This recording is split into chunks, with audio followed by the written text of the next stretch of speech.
శ్రీ అనుభవానంద స్వామి వారి సర్వ సిద్ధాంత సౌరభం శైవఖండం 9వ భాగం 2-3-20 రుద్రుడు రుద్రాధ్యాయం అనే దాని గురించి అనుభవానంద స్వామి వారు మనకు చెప్పారు. రుద్రాధ్యాయీ ముచ్యతే సర్వపాపై. రుద్రాధ్యాయాన్ని పఠించినవ సర్వ పాపాల నుండి విముక్తి పొందుతాడు, కీర్తింపబడుతాడని. శతం రుద్రా దేవతా అస్యేతి శతరుద్రీయముచ్యతే. శతరుద్ర దేవతలు ఉండటం చేత, అంటే 1000 మంది, శతం అంటే 100 మంది రుద్రుడు ఉండటం చేత ఇది శతరుద్రీయమని ప్రఖ్యాతి కాంచినట్లుగా ఈ వేద భాగం పూర్వంలో యజుర్వేదం నుండి రుద్రస్థవం చేత ప్రఖ్యాతమై ఈ రుద్రాధ్యాయం నమక చమకాలతో కూడి చమకం నమకం చైవ పౌరుష సూక్తం తథైవచ నిత్యం త్రయం ప్రయుంజాను బ్రహ్మలోకే మహీయతే.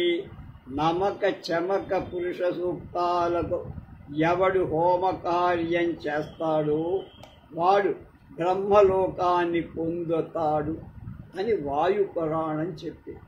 కనుక ఈ రుద్రాధ్యాయంలో రుద్రా శివుడిలో ఎలాంటి స్థానం ఇవ్వబడిందో చూద్దాం.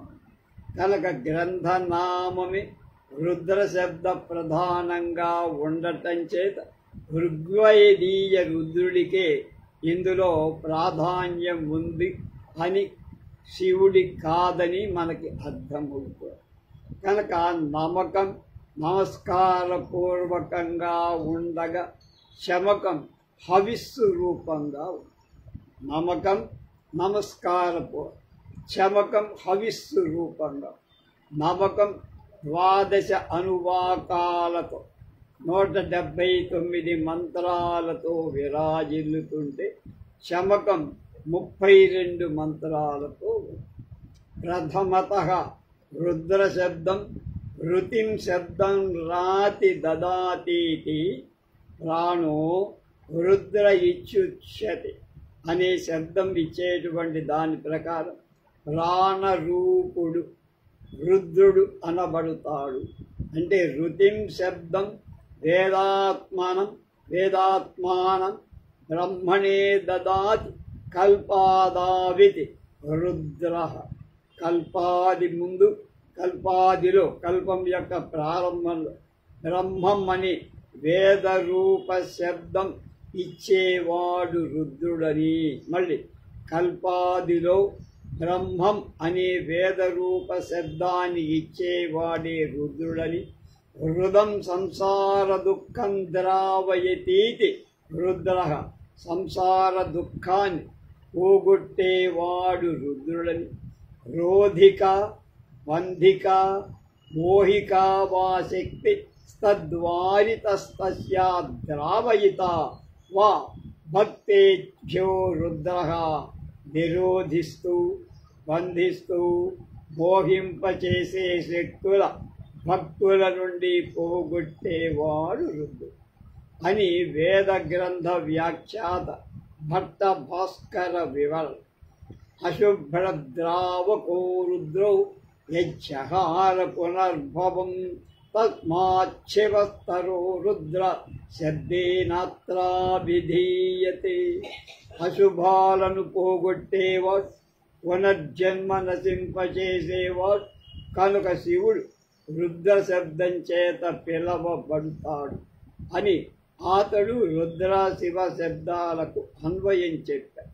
పూర్వ వేద భాగంలో లాగా రుద్రాధ్యాయంలో రుద్ర శబ్దంతో పాటు శివ శబ్దం అసంఖ్యాక స్థానాలలో ఉపయోగింపబడి నమ శివాయ చ శివతరాయ చ నమకం అనే మంత్రంలో నమః శివాయ అనే మంత్రమే మహామంత్ర రాజమై కాలాంతర శివోపాసనాశీలులకు ఆలంబనంగా ఏర్పడి ఉంది. ఇక్కడ గల శివశబ్దానికి భాష్యకర్త సాయనాచార్యులు శివ కళ్యాణ రూప, కళ్యాణమైన రూపం కలవాడు అని చెప్పి స్వయం నిష్కల్మష ఇత్యర్థ, స్వయంగా నిష్కల్మషమైనవాడు అనే అర్థాన్ని కూడా చెప్పారు. అతిశయేన శివ, శివతరం, శివత్వం అధికంగా ఉండటం శివతరం అని చెప్పబడిందని ఆయన వ్యాఖ్యానించారు. ఈ పదానికి భట్ట భాస్కరాచార్యుడు కూడా శివో కల్మషో నిస్త్రైగుణ్య సర్వాత్మన కళ్యాణ శివ సుప్రసన్న తస్మై నమః అభ్యుదయ నిశ్రేయసాఖ్య కళ్యాణకారిష్యతి శివశబ్దో గుణవృత్యా వర్తతే శివశంకరత్వాచ్చ శివ ఇది అకల్మషుడై త్రిగుణరహితుడై సర్వ విధాల కళ్యాణప్రదుడైన వాడు శివుడు. అతడు సుప్రసన్నుడు. అతనికి నమస్కారం అని మంత్రార్థాన్ని వివరించి కోవెల సుప్రసన్నాచార్యులు గారు ఉన్నారు. కాకతీయ యూనివర్సిటీలో ప్రొఫెసర్గా చేసి హెడ్ ఆఫ్ ది డిపార్ట్మెంట్గా ఉన్నారు. ఇంకా ఆయన విశ్వనాథ్ అంటే మహా అభిమానం, ఆరాధన. చేతనావర్తన కవులు ఒక బృందం ఉంది. ఆ బృందాల్లో ఆయన కూడా ఉంది. అలాగే కళ్యాణప్రదుడైన వాడు శివుడు. అతడు సుప్రసన్నుడు. అతడికి నమస్కారం అని మంత్రార్థాన్ని వివరించి అభ్యుదయ నిశ్రేయస రూపమై కళ్యాణాలను కలిగించటంచే శివశబ్దం అన్వయిస్తుందని ఆయన వ్యాఖ్యానం చేశారు. లేక శివంకరుడు కనుక శుభాన్ని సుఖాన్ని కలిగించేవాడు కనుక సుఖప్రదాత కనుక శివశబ్దం ఉపయోగం అని వ్యాఖ్యానం చేశారు. అందుచేత ఈ మంత్రంలో శివశబ్దం రుద్రుడి నామాంతరంగా ఇంకొక పేరుగా కాక గుణ విశేషంగా విశేషణ రూపంలో అన్వయించారు. ఇక్కడ మాత్రమే కాక ఈ మహామంత్రానికి పూర్వ ఉత్తరాలలో కూడా ముందు వెనక ఈ శబ్దం రుద్రుడికి విశేష పరంగా ఉపయోగపడింది. యాత ఇషు శివతమా శివం బభూవతే ధను శివ శరవ్యాయ తతయానో రుద్రమృడయ. ఈ మంత్రానికి సాయనాచార్యుడు భాష్యం రాస్తూ శివతమ పదానికి శాంతతమ అని, శివం అంటే శాంతం అని అన్వయం చేశారు. తర్వాత మంత్రానికి యాతే రుద్ర శివాతను రఘోరా పాపకాదిని. రుద్రుడికి ఘోరమైంది ఒకటి, శివమైంది ఒకటిగా రెండు శరీరాలు ఉన్నాయని మంత్రం చెబుతోంది. హింసిక ఘోర అనుగ్రాహిక శివ అని సాయన ఆచార్యుడు దాన్ని చెప్పారు. శివాం గిరత్రతాం కురు అని 4వ మంత్రం కూడా శివత్వ ప్రస్తావన చేస్తారు. శివాం అస్మాసు శాంతాం కురు అని దానికి సాయన భాష్య వివరణ. 5వ మంత్రంలో శివే నవచసాత్వా గిరిశాచ్చావదామసి. శివా శబ్దం చేత మంగళం తెలుపబడి గిరి పదానికి కైలాసం అని దాన్ని అర్థం చెప్పారు. ఈ అనువాకంలో ఏకాదశ మంత్రంలో కూడా అవతత్య ధనుస్త్వం సహస్రాక్షశతేషు దే నిషేధ్య శల్యానాం ముఖా శివో.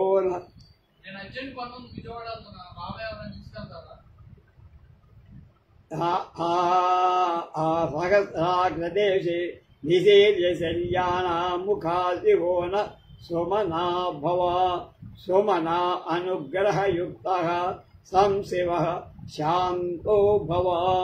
సాయన భాష్యమే అని శివశబ్దానికి శాంతం అనే తాత్పర్యాన్ని బోధించి అప్పుడు దశమ అనువాకంలో ద్వితీయ మంత్రంలో యాతే రుద్ర శివాతనూ శివా విశ్వాహ భేషజి శివా రుద్రస్య భేషజి తయానో మృడజీవసే. ఓ రుద్రా, నీ శివాత్మకమైన అంటే శాంత స్వరూపం గల తనువు ఏదైతే శరీరం ఏదైతే ఉందో అది విశ్వ దుఃఖ నివారణకి ఔషధం. ఆ శివతత్వం రెండు రకాలు. మొదట సంసార సుఖ దుఃఖ నివారణం మాత్రం చెయ్యగలిగింది. రెండవది అత్యంత దుఃఖ నివృత్తికి కారణమై విశ్రేయ ప్రాప్తి మోక్షాన్ని కలగచేస్తుంది అని పై మంత్రంలో టీకాకారుడు భట్ట భాస్కరాచార్యుడు చెప్పారు.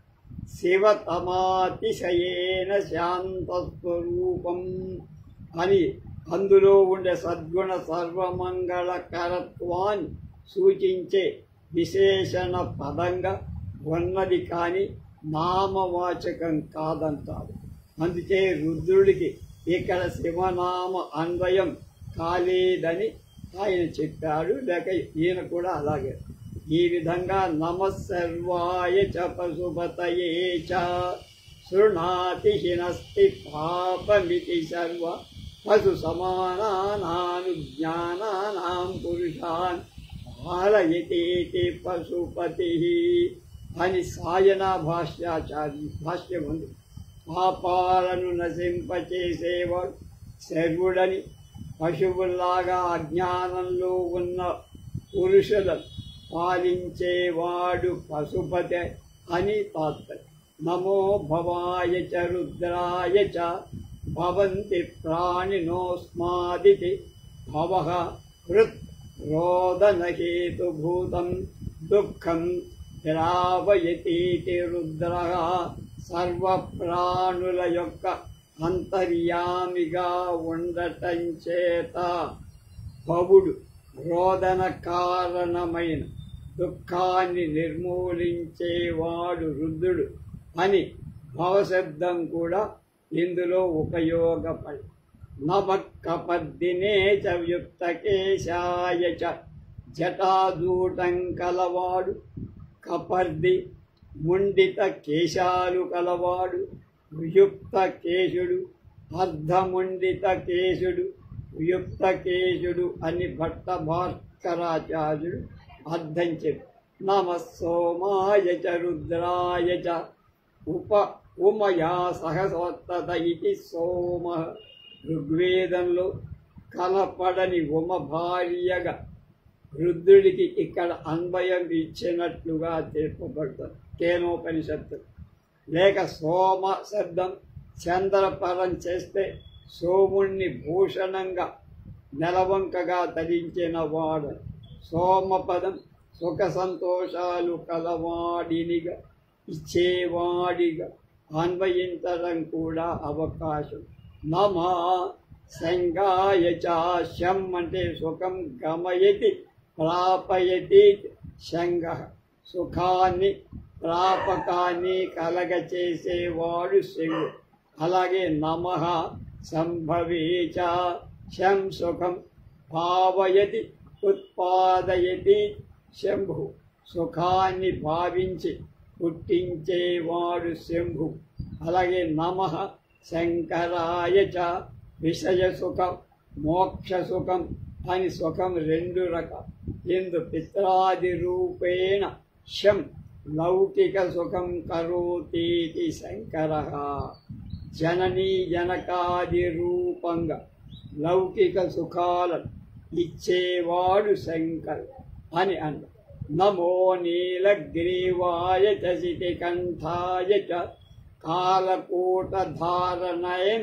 నీలవర్ణో గ్రీవైకదేశో యస్థానే నీలగ్రీవ హలాహలం పానమున హలాహల అంటే విషాన్ని పానం చేయటం చేత అది కంఠంలో ఉండటం చేత నీలకంఠుడని, నీలగ్రీవుడని, గరళకంఠుడని, మిగిలిన ప్రదేశంలో కంఠం శ్వేతవర్ణంగా తెల్లగా ఉండటం చేత శితికంఠుడుగా, ప్రదేశాంతరే శ్వేతవర్ణం అది అన్వయం. రుద్రాధ్యాయంలో రుద్రుడికి పూర్వం లేని భగవత్ అనే శబ్దం కూడా నమస్తే అస్తు భగవత అని ఉపయోగించరు.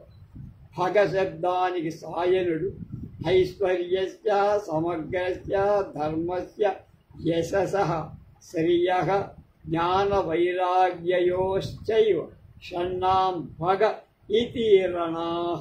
ఐశ్వర్య, ధర్మ, యశస్సు, సంపద, జ్ఞానం, వైరాగ్యాలను సంపూర్ణంగా కలవాడు భగవంతుడని.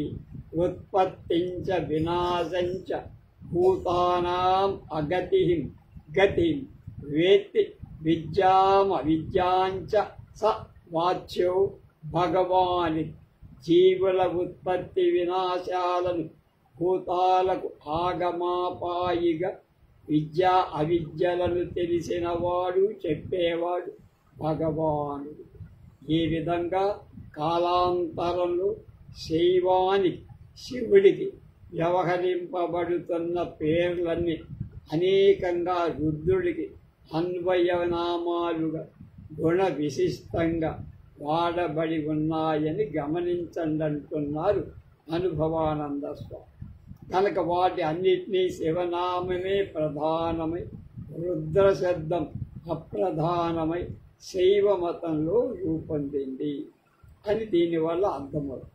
శివతత్వ సుధానిధి కూడా రుద్రా ఏవ శివశ్చైవ, రుద్రుడే శివుడు అని అన్వయించి ఏక ఏవహి రుద్రోసౌ నద్వితీయోస్తి కశ్చన రుద్ర ఏవ శివః ప్రోక్తః ఏక ఏవేతి తచ్ఛృతే. రుద్రుడు అద్వితీయుడు, ఏకుడు ఒకడే, అతడే శివుడు అని శృతులచే చెప్పబడింది. అధ్యాయాంతరంలో స్పష్టపడి రుశబ్దేన చ సంసార దుఃఖ ద్రావయతి ప్రభు రుద్ర ఇత్యుచ్యతే వేదై అపి వేదాంతే దిభిః. సంసార దుఃఖాలను నిర్మూలించేవాడు రుద్రుడని వేదాలు కూడా, వేదాంత విధులు కూడా చెప్పారు. ఇక్కడ వేదాంతులను కూడా సుధానిధి ముందుకు తోసి రుద్రుడి యొక్క ఆధిక్యతను ఒప్పుకొనేట్లుగా చేసి, ఈ విధంగా వేదాలలో గల రుద్రుడు తన గుణాల కీర్తింపబడిన శివత్వానికి లొంగి మరుగున పడి శివుడై కాలాంతరంగా తత్వ విచారణ ప్రాతిపదిక అయినట్లుగా కనపడుతోందని తేల్చారు అనుభవానంద స్వామి. యజుర్వేదంలో గల మహన్యాసం కూడా తత్పురుషాయ విద్మహే మహాదేవాయ ధీమహి తన్నో రుద్ర ప్రచోదయాత్ అనే గాయత్రీ మంత్రం కూడా రుద్రుడి మీద నిర్మించి సంకల్పంలో తస్మై రుద్రాయ నమో అస్తు, తస్మై మనశివ సంకల్పమస్తు అని రుద్ర శివ శబ్దాలు రెండు ఉపయోగిస్తూ తర్పణం వదిలే సందర్భంలో భవం దేవం తర్పయామి, సర్వం దేవం తర్పయామి, ఈశానం దేవం తర్పయామి, పశుపతిం దేవం తర్పయామి, రుద్రం దేవం తర్పయామి, ఉగ్రం దేవం తర్పయామి, భీమం దేవం తర్పయామి, మహంతం దేవం తర్పయామి అని 8 పేర్లతో ప్రస్తావన చేసి తర్పణం ఇస్తాం అభిషేకం అయిన తర్వాత. అదేవిధంగా ధ్యానంలో దశ దిక్కులను అన్వయిస్తూ పూర్వం పశుపతి పాతు, దక్షిణే పాతు శంకర, పశ్చిమే పాతు విశ్వేశో, నీలకంఠస్తద ఉత్తరే, ఈశాన్యం పాతు మే సర్వో, ఆగ్నేయాం పార్వతీపతి, నైరుత్యాం పాతు మే రుద్రో, వాయవ్యాం నీలలోహిత, ఊర్ధ్వే త్రిలోచన పాతు, అధరాయాం మహేశ్వర. ఏతాభ్యో దిశదిగ్భ్యస్తు సర్వతః పాతు శంకరః. హరి శివనామాలన్నింటినీ చేతి స్తుతింపచేసింది. శివుడు అనార్య సంబంధం. పూర్వ గ్రంథంలో రుద్రుడి అనార్య జాతులతో సంబంధాన్ని చిత్రించి అతన్ని అనార్యుడిగా కొందరు పండితులు చూసి విమర్శించినట్టు చెప్పుకొని పంజాబ్ దేశంలో సింధు నది ప్రాంతంలో బహిర్గతమైన మొహంజదారో, హరప్ప మొదలైన పురాతన శిథిల నగరాల పురాతత్వ శాస్త్రజ్ఞులు వేదకాల పూర్వ సంప్రదాయాలకు చెందిన వాటిగా తీర్మానించి అందు బయటపడిన వస్తువులను అనుసరించి కాల నిర్ణయం చేస్తూ దాన్ని బట్టి ఆనాటి ప్రజల సంస్కృతి నాగరికతలను నిర్ణయించడం జరిగింది. ఆ పట్టణ విధ్వంసక కార్యాలు వేదకాల పూర్వంలో ఆర్య అనార్య జాతులకు జరిగిన సంఘర్షణాలని తీర్మానించి అందుచేత అవి అనార్య పురాలని నిశ్చయించటం. కానీ ఈ విషయం అనిశ్చితం తప్పదు. ఆర్యులు భారతదేశానికి పశ్చిమ, ఉత్తర, మధ్య ఆసియా ఖండాల నుండి వలస వచ్చారు అనే సిద్ధాంతాన్ని అధిక సంఖ్యాకులైన పండితులు ఒప్పుకో. ఆర్యులకు భారతదేశమే జన్మస్థానం. ఇక్కడి నుండే వాళ్ళు ఇతర ప్రాంతాలకు వెళ్ళారు. అందులో అనుమానం లేదు. కనుక ఎక్కడ ఇతర దేశంలో చిహ్నాలు కనబడ్డా అవి భారతదేశం. అలా కాక వ్యతిరేక్తాభిప్రాయం కలవ అక్కడ లభించిన శివ చిహ్నాలు చూసి రుద్ర శివమతం అనార్య జాతులదైందని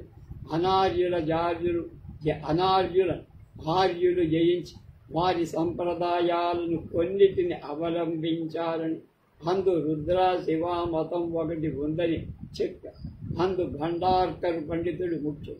అతడి భావాలను అనుసరించి ఆచార్య మజుందార్ కూడా we may now assume with a tolerable degree of certainty that Rudra Shiva was assumed to be identical with the great god of the pre-Aryan settlers of the Indus Valley, and that the absorption of those people into the Aryan society he came to occupy a prominent position. Rudra శివుడు హిందూ సింధు నదీ ప్రాంత అనార్యవాసుల దైవమని, ఆ జాతులు ఆర్య సంఘంలో వాళ్ళలో లయించగా అతడు అత్యున్నత స్థానం పొందాడని మనం చాలా వరకు నిశ్చయించటము భావించటము సముచితం అన్నారు. జాన్ మార్షల్ సింధూలోయ నాగరికత గురించి రాస్తూ Shaivism has a history going back to the Chalcolite age of perhaps even further still, and that it takes its place as the most ancient living phase in the world. Shaivam అతి పూర్వంగా మరి ఇంకా అతి ప్రాచీనంగా తన చరిత్ర కలిగి ప్రపంచంలో అతి ప్రాచీన మతాల స్థానంలో అది అలంకరిస్తూ అని తాత్పర్యంగా శైవ సంప్రదాయం శాక్తేయులు వైదికాలు కావు. ఇదే భావాన్ని సమ్మతిస్తూ రాధాకృష్ణ పండితుడు కూడా these latter do not seem to be indigenous to the Vedic religion. తర్వాత విధానాలు వైదిక మతానికి సహజాలు కావు. ఈ సిద్ధాంతానికి ఆధారంగా దక్షయజ్ఞ గాథ చెప్తారు. వైదిక సంబంధమైన యజ్ఞాన్ని చేస్తూ దక్షుడు వైదిక దేవతతో పాటు శివుణ్ణి కూడా ఆహ్వానించకపోవడం కారణమని శివుడు అనార్యుడని ఆ రచయితల అభిప్రాయం. అందుచేత సింధు తీర నాగరికతను బట్టి రుద్ర శివతత్వం అవైదికమని అనార్యుడుగా చెప్పడం అది సాహసం, దౌర్భాగ్యం. అనిశ్చయ ప్రాతిపదికపై సిద్ధాంత నిశ్చయం చేయటం హాస్యం. అందుచేత ఆ సిద్ధాంతం అనాదరణీయం. ఈ విధంగా ఋగ్వేదంలో గల రుద్రుడు యజుర్వేదంలో అనేక విశిష్ట నామధారి సర్వాధిపతి విశ్వనాథుడై ఉమాపతి శివనామ ప్రాధాన్యంలో శైవవాదానికి ఆధారుడి పరిణమించినట్లుగా స్పష్టపడు. అంతలో పూర్వోక్త రీతి వైదిక రుద్ర శివుడు ఆగమ శాస్త్రానికి అధినాథుడై క్రమన్యాయంగా భారత సంస్కృతి రంగంలో అతి ప్రధాన పాత్ర వహించినట్లుగా సర్వవిదితం. రేపు శివుడు ఉపనిషత్తులు అనే దాని గురించి తెలుసుకుందాం.